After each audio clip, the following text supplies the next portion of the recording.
皆さん、また来てくださってありがとうございます。こちらはマンハッタンニューヨーク土曜日の午後です。ということでね、今日はね、ごめんなさい。また JD バーンズさんがちょっと先送りになっちゃうんですけど、RFK さんの、スピーチがありましたので、ちょっと感動的で、私のけたいと思います。ニューヨークの、タウンミーティングに行った時も、すごい人気だったんですね。ボビーって言って。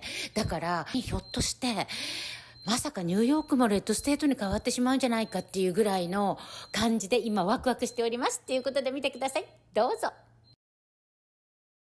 Fox News alert, RFK Jr. dropping the biggest bombshell yet of the 2024 race. He's suspending his campaign for president and endorsing Donald Trump. But first to this. Donald Trump hammering Kamala's DNC speech while back on the campaign trail in Las Vegas. Watch.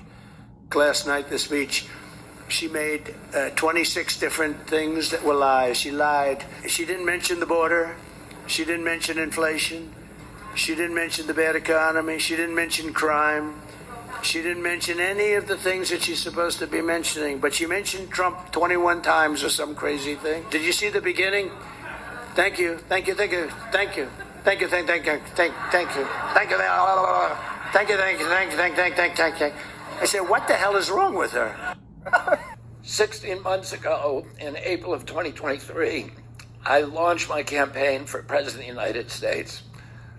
I began this journey as a Democrat, the party of my father, my uncle, the party which I pledged my own allegiance to long before I was old enough to vote.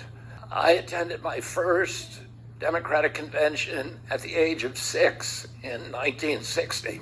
And back then, the Democrats were the champions of the Constitution, of civil rights. The Democrats stood against authoritarianism, against censorship, against colonialism, imperialism, and unjust wars. We were the party of labor, of the working class. The Democrats were the party of government transparency and the champion of the environment. Our party was the bulwark against big money interests and corporate power. True to its name, it was the party of democracy. As you know, I left that party in October because it had departed so dramatically. Core values that I grew up with. It had become the party of war, censorship, corruption, big pharma, big tech, big ag, and big money. When it abandoned democracy by canceling the primary to conceal the cognitive decline of the sitting president, I left the party to run as an independent. The mainstream of American politics and journalism derided my decision. Conventional wisdom said that it would be impossible even to get on the ballot, and then I'd need a team of attorneys and millions of dollars to handle all the legal challenges from the DNC. Tonight, I'm very pleased to welcome a man who has been an incredible champion for so many of these values that we all share, and we've shared them for a long time. I don't think too many of you people have heard of him. He's a very low-key person, but he's highly respected. He is a great person. I've known him for so long. For the past 16 months, Robert F. Kennedy Jr.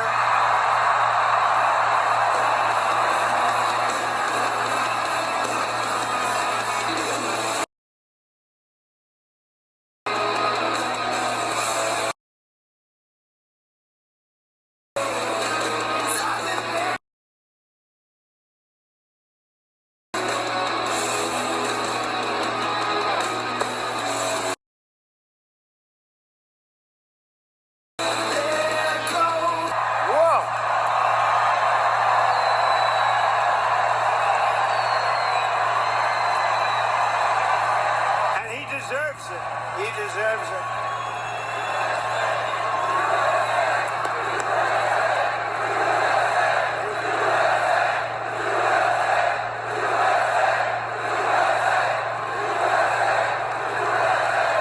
For the past 16 months, Bobby has run an extraordinary campaign for President of the United States. I know, because he also went after me a couple of times. I didn't like it.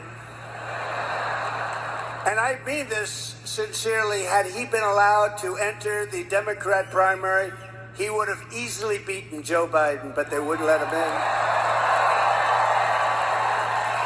His candidacy has inspired millions and millions of Americans, raised critical issues that have been too long ignored in this country, and brought together people from across the political spectrum in a positive campaign grounded in the American values of his father, Robert Kennedy, a great man, and his uncle, President John F. Kennedy. And I know that they are looking down right now, and they are very, very proud of Bobby. I'm proud of Bobby, you want to know the truth.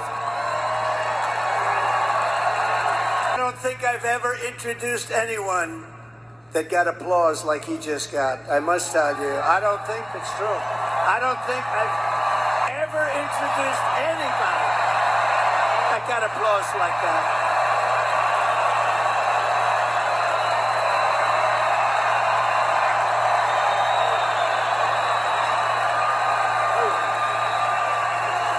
Amazing. It's true.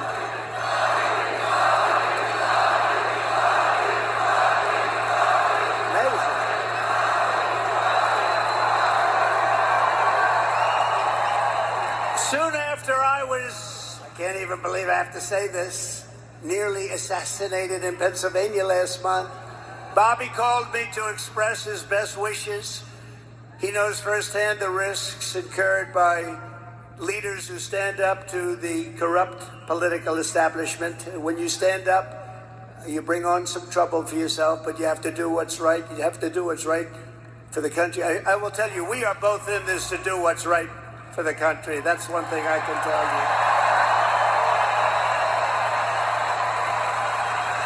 He lost his father and uncle in service to our country, and Bobby himself was subject to repeated threats to his safety during the course of his campaign while being denied protection by the Harris-Biden administration.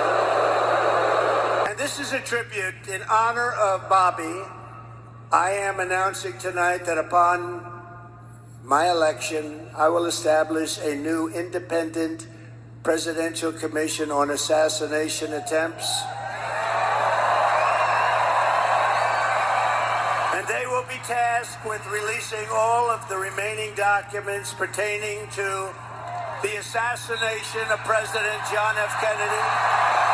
But I tell you, I have never had more people ask me, please, sir, release the documents on the Kennedy assassination, and we're going to do that.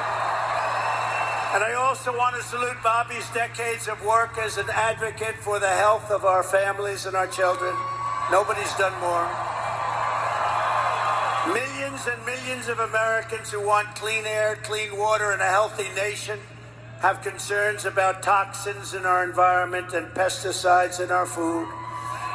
That's why today I'm repeating my pledge to establish a panel of top experts working with Bobby to investigate what is causing the decades-long increase in chronic health problems and childhood diseases. Bobby, please say a few words. Thank you very much.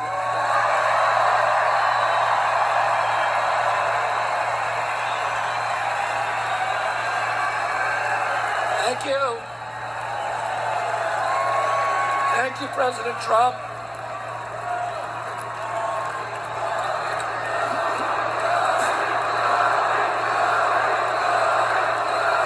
A few hours after the assassination attempt at Butler, I got a call from a safe food advocate named Kelly Mead, who's been fighting for many years, trying to end the corruption at CDC and FDA and USDA.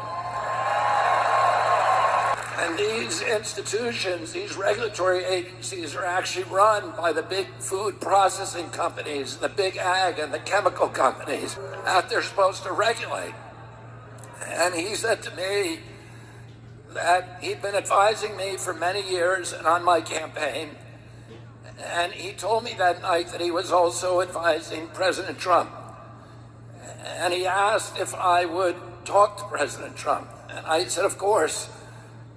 And we talked, we had a very good talk. And we talked about, not about the things that separate us because we don't agree on everything, but on the values and the issues that bind us together. And one of the issues that he talked about was having safe food and ending the chronic disease epidemic.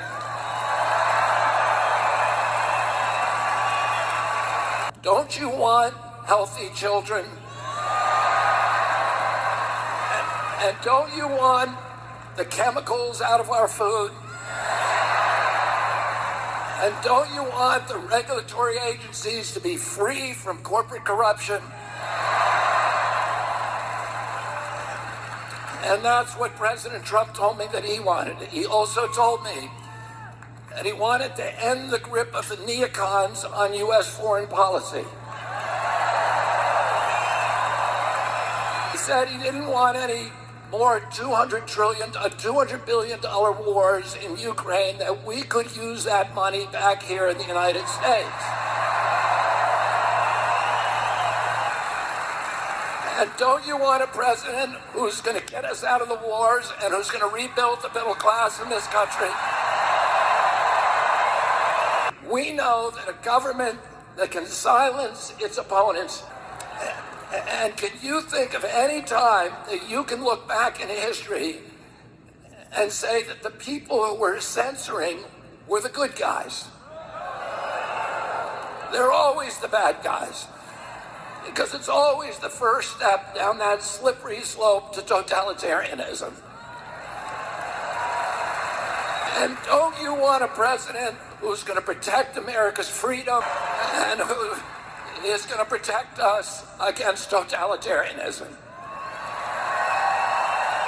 And I want to ask you again, don't you want a safe environment for your children?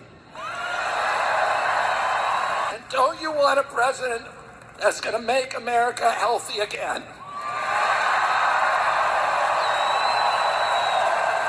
Thank you all very, very much, and God bless you, and God bless America.